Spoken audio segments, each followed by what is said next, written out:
सर्वप्रथम संचालक महोदय का धन्यवाद करता हूँ। साथ ही परम पूज्य बाबा डॉक्टर साहब भीमराव अम्बेडकर जी के चरणों में सादर प्रणाम करते हुए मंच पर उपस्थित हमारे सभी गार्जियन, सामने उपस्थित सभी हमारे गार्जियन भाइयों बहनों और साथियों, अभी आशु जी ने कहा कि हम सभी का मार्गदर्शन करें, तो मैं समझता हूं कि आप लोग मार्ग पर हैं, मुझे मार्गदर्शन करने की आवश्यकता नहीं है। आप लोग बेहतर कर रहे हैं, अच्छा कर रहे हैं और जितने में है बहुत अच्छा, आप सभी लोग मिलकर इस गांव को अच्छा बना रहे हैं।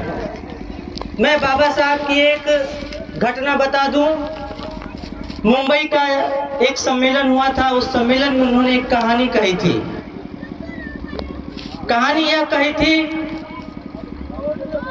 कि जब हाथी के छोटे बच्चे को शिकारी फंसाता है तो कैसे फंसाता है, तो पहले वो जाल बिछाता है, गड्ढा खोदता है और उसमें केले और अन्य फल फूल रख देता है। जो बड़ी हाथियां होती हैं, मतलब जो समाज के अच्छे लोग होते हैं, उस चीज को जानते हैं कि ये प्रलोभन है, हमें फंसाने का प्रलोभन है, वो थोड़ा किनारे से निकल जाते हैं। लेकिन जो बच्चे होते हैं वो भूल जाते हैं, उनको कोई ज्ञान नहीं होता है और उस फल के लालच में उस गड्ढे में गिर जाते हैं। और जब गिर जाते हैं तो जो उसके गार्जियन होते हैं, जो बड़ी हथनियां होती हैं, वो खूब प्रयास करती है कि हमारा बच्चा उस गड्ढे से बाहर आ जाए, वो बच्चा मेरा गड्ढे से बाहर आ जाए। लेकिन वो बाहर नहीं निकाल पाते हैं क्योंकि खाई बहुत गहरी हो जाती है। शिकारी इतना गहरा जाल बिछाता है कि वो बच्चा नहीं निकल पाता है। तो अपने कष्ट को छुपाने के लिए, अपने कष्ट को कम करने के लिए उस गड्ढे से वो सारे जो बड़े हाथियां थी वो दूर चले जाते हैं और वो बच्चा उसी में फंसा रहता है। फिर शिकारी आता है, 4 दिन बाद आता है, जब तड़प कर वो बच्चा प्यासा भूखा मरता है, तो वो जो शिकारी जाल बिछाया था वही आता है और अच्छे सा फल देता है, गन्ने देता है। और हाथी को बच्चे को लगता है कि अरे हमारे अपने तो हमें छोड़कर चले गए और ये कितना भलमानस इंसान है कि जो हमको गड्ढे से निकाल रहा है।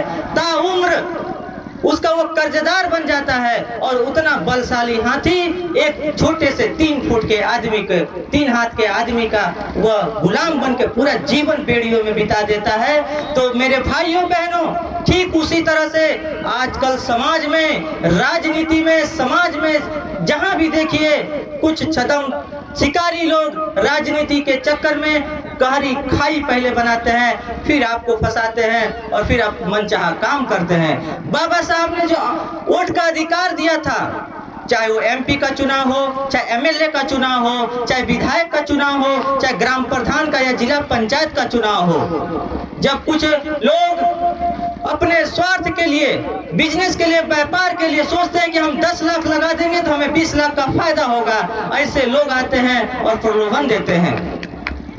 तो मैं चाहूंगा कि प्रलोभन नहीं आने चाहिए। यदि आप ईमानदारी से अपना प्रत्याशी, अपना रहनुमा, अपना एमपी, एमएलए, प्रधान चुनते हैं तो जाहिर सी बात है कि आप उस प्रधान का, उस एमपी का, उस विधायक का, उस राष्ट्रपति का कॉलर पकड़ के आप बोल सकते हैं कि आपने मेरा काम क्यों नहीं किया, क्योंकि आपने ईमानदारी से चुना है उस सरकार को। जब आप बेईमानी से सरकार चुनेंगे, बेईमानी से अपना रहनुमा बनाएंगे, तो याद रखना कि वो आदमी आपको पहले ही तोल चुका है, आपका मोल कर चुका है, आपका उसके सामने कोई भी औकात नहीं रह जाती है। ये बात प्रैक्टिकली है मेरे भाइयों, मेरे दोस्तों, ये याद रखना।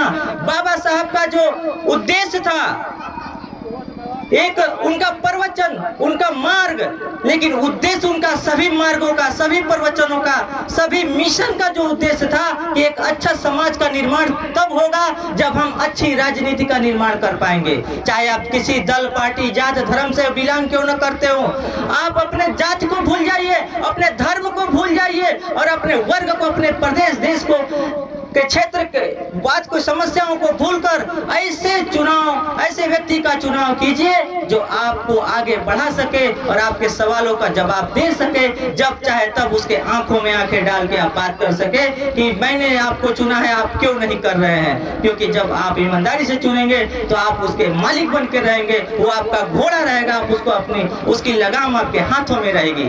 तो मेरे प्यारे भाइयों बहनों, इन छद्म शिकारियों से भी बचने की आपको आवश्यकता है कि जो जाल फेंकते हैं और फिर आपको फंसाते हैं और फिर बाबा साहब के उस नीति का, उस नियम का, उस संविधान का बाद में धज्जियां उड़ाते हैं और फिर आप रोते हैं, जेलों में चले जाते हैं, लेकिन कोई सुनवाई करने वाला नहीं होता है। तो ये सब का कारण है राजनीति।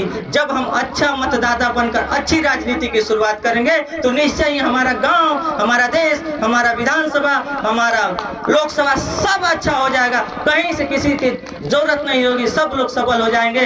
जय भीम, जय भारत। मैं पुनः ग्राम सभा परसराम ताजपुर की जनता का हार्दिक अभिनंदन, अभिवादन करता हूँ। साथ ही इस कमेटी का मैं हृदय से धन्यवाद करता हूँ। समय अभाव के कारण आप सबके बीच में मैं नहीं आ पाता हूँ, इसीलिए क्षमा प्रार्थी हूँ। लेकिन हाँ, जब कभी कोई बड़ा काम होगा हमें याद करिएगा, हम आगे चलेंगे, हम अग्रणी भूमिका निभाएंगे।